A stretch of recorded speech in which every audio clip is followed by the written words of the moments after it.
cette vidéo, je vais vous parler d'un trio explosif et gratuit: l'eau, l'oxygène, la marche.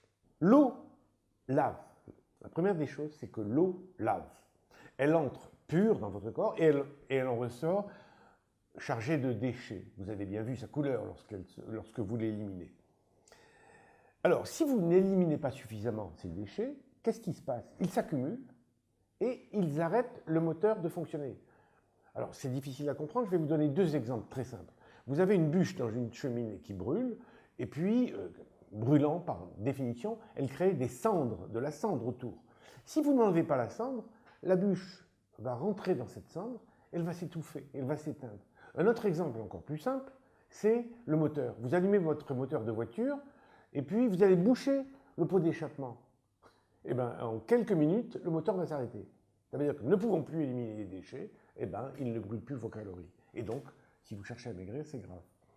De plus, l'eau est, à mon sens, le meilleur coupe-faim connu, naturel. C'est-à-dire que quand vous buvez 1 litre d'eau, vous avez occupé la moitié de votre estomac. Et à partir de là, il suffit de manger un peu de viande, un peu de légumes, etc. Et vous êtes quasiment au moment où l'estomac est tellement plein qu'il envoie des messages au cerveau qui disent stop. Voilà pour l'eau. J'espère que vous avez compris comment l'eau peut vous aider à maigrir. Deuxièmement, l'oxygène. Alors l'oxygène, c'est quoi l'oxygène? L'oxygène, c'est de l'air. C'est rien, c'est du vide. Pour vous, c'est rien. Vous ne savez même pas qu'il existe. Mais quand vous respirez et que vous accumulez de l'oxygène, cet oxygène vous aide à brûler vos graisses. Parce qu'on ne peut pas brûler sans oxygène. Vous le savez bien, vous allumez une allumette, il n'y a plus d'oxygène, la lumière s'éteint. Donc, faites des petites cures de, pas beaucoup, une demi-minute d'hyperventilation. Vous respirez simplement un peu plus vite, si possible, bien entendu, pas près d'un moteur qui tourne. Hein. Essayez de le faire au 4e étage, mais pas dans la rue au rez-de-chaussée, en plein milieu de l'encombrement. Voilà pour l'oxygène, c'est important. Troisièmement, le mouvement, la marche. Fermez une paupière, ouvrez-la, vous avez dépensé des calories. Oh, je sais, pas grand-chose. Fermez les deux en même temps, vous avez doublé cette consommation. Minime, mais quand même. Et puis levez un bras, et puis vous avez dépensé. Et puis levez les deux bras, vous dépensez plus. Et puis levez-vous, et puis marchez, et puis descendez vos escaliers, et ainsi de suite. Il arrive un moment où vous brûlez suffisamment pour égaler ce que vous avez consommé dans la journée. Et si vous insistez, à ce moment-là, vous entamez vos réserves de graisse et vous maigrissez. Alors, il y a un autre élément qui dépasse largement le problème de la combustion des calories et qui est aussi utile, sinon plus, c'est le fait que lorsque vous vous activez, vous fabriquez, votre cerveau fabrique de la sérotonine et fabrique du BND factor.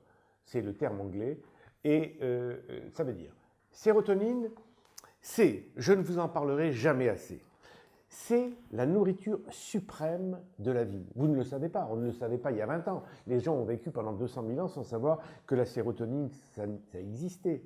Mais sans le savoir, c'est ce que vous recherchez dans tout ce qui est important dans votre vie.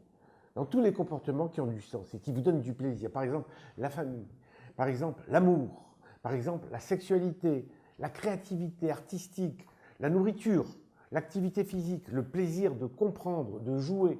Tout ça, vous ne le savez pas, mais ce sont des plaisirs que vous éprouvez en les faisant et qui, dans votre corps, sans que vous le sachiez, fabriquent de la sérotonine, cette sérotonine qui vous aide à vivre, qui vous donne la rage de vivre. Et puis, il y a la BND, c'est un facteur cérébral aussi. C'est une découverte qui a bouleversé la neurologie.